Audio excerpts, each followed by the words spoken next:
I suppose I grew up in much the same way most kids do, but with one major difference. We'll get to that a little later. I was an only child raised by a single mom. Never really knew who my father was. Mom didn't really talk about it, and I felt weird asking too many questions. She always did the best she could for me, and for the most part I had it pretty good. She'd see me off to school every morning before heading into work, and after school I'd spend time at my best friend's house down the street until she came and got me. My best friend's name was Ryan, and together we went on all sorts of adventures. My parents said we had the most overactive imaginations they'd ever seen, and often scoffed at all our crazy stories. We spent most of our time playing out in the woods at our secret tree fort we built some years ago. It was our safe haven, our home away from home. It was a Friday after school that Ryan came up with the greatest idea I'd ever heard. He wanted to camp out at our fort overnight. We lived in a fairly small town where nothing bad ever really happened. It was one of those places where everyone knew each other. People looked out for one another back then, and half the time no one even bothered locking their doors. We ran the idea by our parents, and to our profound excitement, got the green light. We spent the next hour or so grabbing everything we'd need to stay the night at our fort, which included a decent haul of snacks we pilfered from our collective kitchens. It turned out to be an absolutely beautiful night. We'd never been able to stay so late at the fort before, and it was exciting. We started it all off with the customary ghost stories told by flashlight, and once we got ourselves all good and worked up, we decided it was time to do some exploring. It was the moment we had been most looking forward to. The woods were more alive at night somehow, as if powered by some magical force that our minds had conjured up. We left the safety of our fort and slipped into the growing darkness between the trees. Every sound had us on edge, our flashlights dancing around like an epilepsy-inducing light show. That didn't stop us, though, and we continued on until we hit some unfamiliar territory. We'd never gone this far before during the day, and we weren't really sure what to expect. We stopped when we came across a small ramshackle of a cottage just sitting there amid the overgrowth. We did what every curious kid would do in that situation, of course. Find a way to get inside. It was easy enough with no lock to speak of. The door creaked and moaned as we more or less forced it open. Our flashlight swept from left to right, illuminating the meager furnishings within. It was just one giant room with a bed against a far wall and a rocking chair with a small table and an oil-burning lamp in the middle. There was even an old wood-burning stove in the far left corner that looked in decent working shape. The entire shack seemed eerily clean for a place that looked so abandoned from the outside. I suddenly felt very nervous and glanced over at Ryan for some support. Who do you think lives here? I asked with some trepidation. I wasn't sure I really wanted to know the answer. He cast a side glance at me, and I saw the same anxiety stretched over his darkened features. He forced a reply, though, trying to be brave. I can't imagine anyone could be living out here. It's probably just one of those little hunting shacks. I nodded and convinced myself he had to be right. When you're a kid, it's so easy to dismiss danger sometimes, even when you shouldn't. We decided to claim the place for ourselves after a little bit more conversation. We thought it would be a much better place to stay the night, and it wasn't really that much farther out than our fort was. It wasn't as if our parents were going to know the difference anyway. The worst thing that could happen would be some hunter showing up and shooing us away. No harm, no foul. Our excitement grew by leaps and bounds as we made the round trip to get our stuff from the fort and head back to the shack. Our explorations had provided us with the ultimate find, and we were starting to get a little tired. We stretched our sleeping bags out on the big bed. It seemed so comfortable. We had our snacks and told a few more stories before eventually falling asleep. It had to have been in the middle of the night when some strange noise woke me up. It sounded like someone was clearing their throat. So the first thing I did was look over at Ryan. Finding him still asleep, I turned on my flashlight and shined it around the room. I heard that throat clearing noise again. But this time, it was followed by a much closer voice than I expected. Its tones were strangely soothing as it spoke. Hey kid, down here. In that moment, I did the dumbest thing I've ever done in my entire fucking life. I looked down. Laying there on the floor, half under the bed, was the most terrifying sight I'd ever seen. From what I could see of it, the thing that spoke was about a quarter of my size. It had long, spindly fingers that idly rubbed against the edge of the bed. Its mottled gray skin sort of hung from a thin, lanky frame. Enormous, seemingly razored teeth filled its sickeningly sweet smile. Its eyes were a strange pale yellow color, and it smelled of dirty lake water and rotten eggs. before I could even so much as scream, and held one of those impossibly long fingers to its mouth to shush me. And for some reason I can't explain, I obliged. We sat there in silence, just staring at each other for what felt like an eternity. Eventually it broke the silence. So tell me, Aaron, what brings you and your little friend to my home? It's a little rude, I must say. How would you like it if I broke into your home? Oh God, how did it know my name? I couldn't speak, I couldn't move. I just laid there, unable to look away from it. It sensed the fear that must have been radiating off me in waves. It spoke again. I can see you're not a little boy of many words, Aaron. So how about I do all the talking? With wide eyes, I forced myself to nod. We were gonna die here. I knew it. I envied Ryan more than anything in that moment. He'd never have to see the thing that would end us. The creature continued on as if we were having a pleasant conversation. That more than anything, I think, was what inevitably made me piss myself. Good, good. So here's what's going to happen, Aaron. You're going to let your little friend Ryan sleep. Don't bother waking him up. It won't make a difference. As long as you stay right where you are, you have nothing to fear from me. If you step 1 foot off that bed tonight, however, I'm going to drag you under here and eat you. Does that sound fair? Seems fair to me. Again, I could only nod as I stared at him. What I didn't understand was the game we were playing. It seemed to me that it could have yanked me right off the bed and eaten me anytime it wanted to. Yet, here it was, offering some strange reprieve. I kept the flashlight on and scooted a little closer to Ryan. It spoke one last time before sliding itself back under the bed. Sweet dreams, Aaron. As if I was ever going to sleep again. The only upside of having pissed myself was having an empty bladder, further assuring my need to not leave the bed. I lay there like that all night, staring at that spot on the floor where the monster had been. Sometime later, light began to creep its way in through the cracks in the shack, and Ryan finally woke up. I did my best to pack up and carry things in such a way as to hide my late-night urination. I really didn't feel like talking about what happened until we were at least back home. Ryan was still excited and droning on and on about the shack and what a great night he had. I didn't want to ruin it for him, so I just nodded and agreed at the appropriate times. Even though I knew he was my best friend and he would surely believe me, I was having trouble believing myself. Maybe it had just been a horrible nightmare. It was more than possible, and I just decided to chalk it up to that. It was a weird night in a strange place.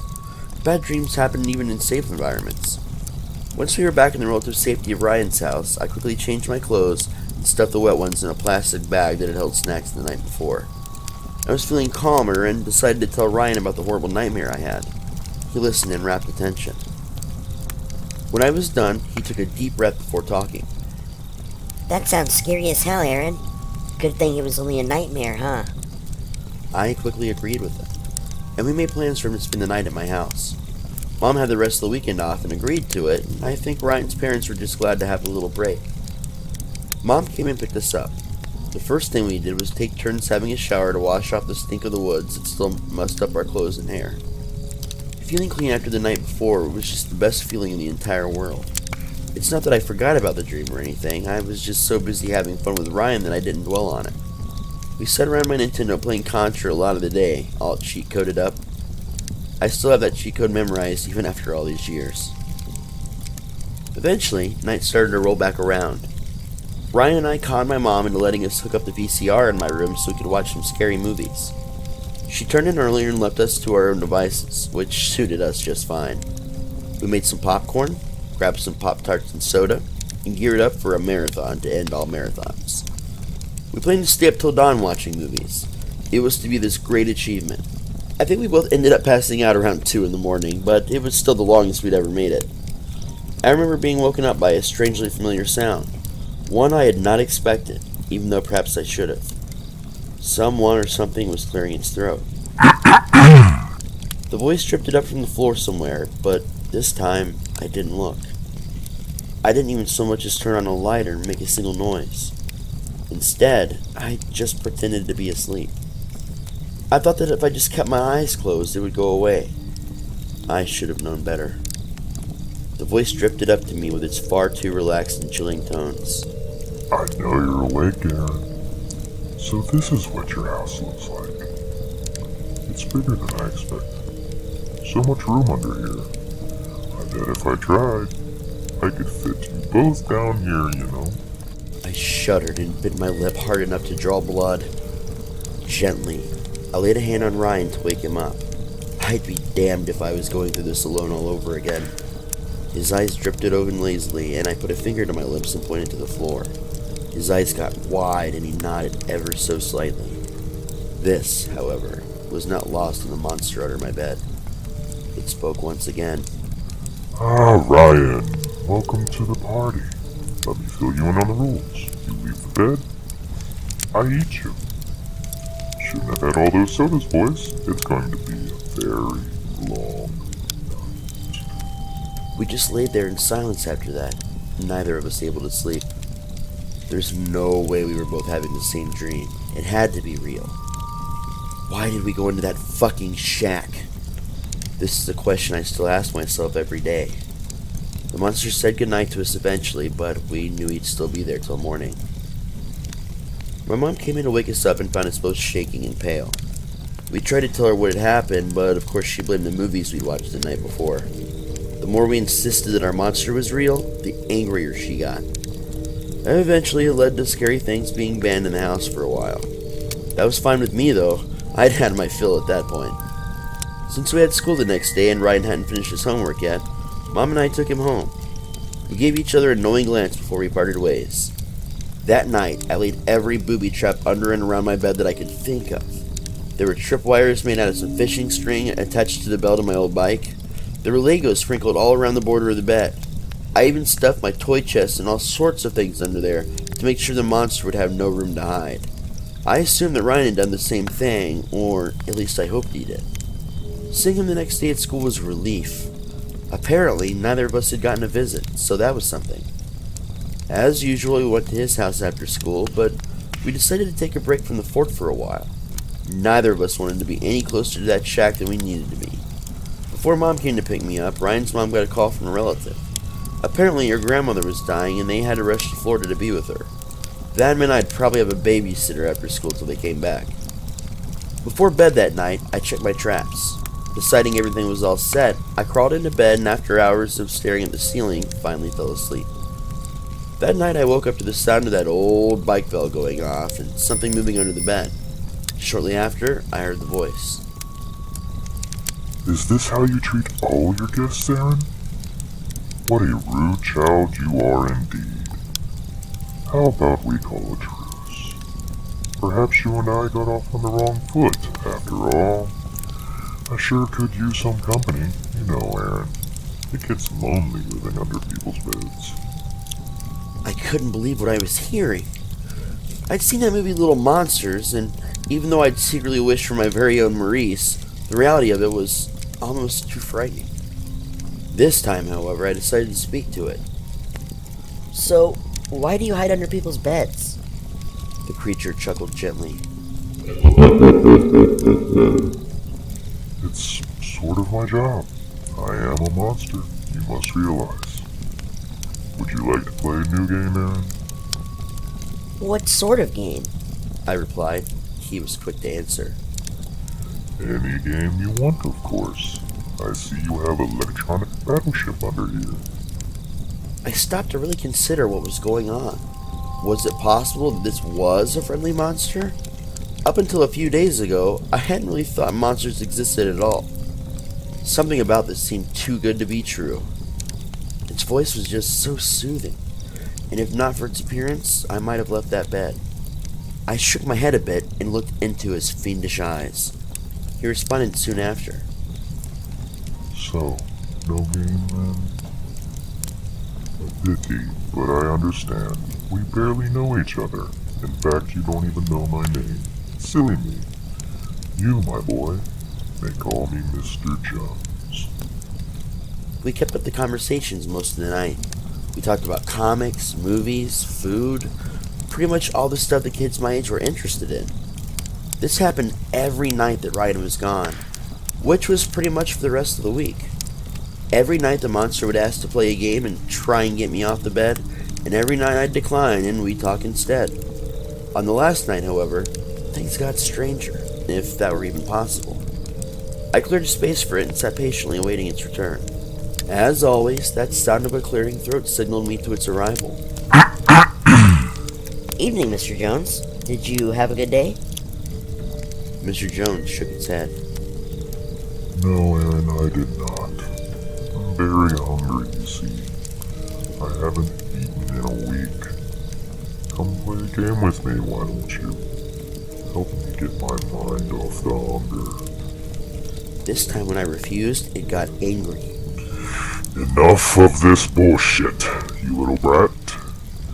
One way or another, I'm going to eat you and your friend. I'm going to pick your flesh from your tiny little bones, then suck out the marrow. I'm going to start with your eyes, though. That's the most delicious part. There'll be nothing left of you, Aaron. Nothing left at all. The bedspread and sheet began to move as if it were tugging them. Eventually, they'd slid off onto the floor and disappeared underneath the bed. Then all of a sudden, everything just stopped. For a moment, I could swear I heard the sound of someone crying and screaming.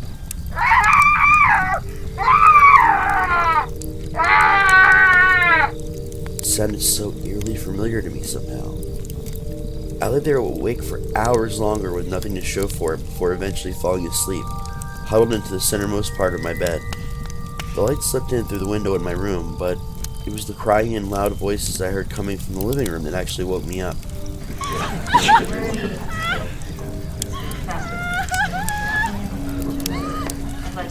I crept out of bed and cut my ear against the door to try and hear what was going on. With everything I'd been dealing with, I was not prepared for what I heard. Ryan and his family had come back late the night before, but when they woke up in the morning, he was nowhere to be found. The only trace of him had been a streak of blood that stretched across his floor and disappeared beneath his bed. It was in that moment that I knew the voice I'd heard had been his. A lot of people were organized to search the neighborhood and surrounding woods. I knew exactly what had happened to him. I even tried to tell people, but of course no one would believe me. I told them about the shack, but Ryan was never found. His family moved away a few months later, I assumed to escape the constant reminder of their son's disappearance. I myself moved on with my life as best I could. I grew up and left town as soon as possible. I never really settled down and had kids, preferring to be alone more than anything. The older I got, the harder it was to make connections with people. As I sit here writing this, I can't help but miss my best friend. Even after all these years, the memories of it all still seem so fresh. I know that any time now I'll hear what I've been waiting for. Tonight'll be different, though. I can't keep going on like this. Tonight, it ends one way or another. Aaron. Aaron. Come on out, Aaron.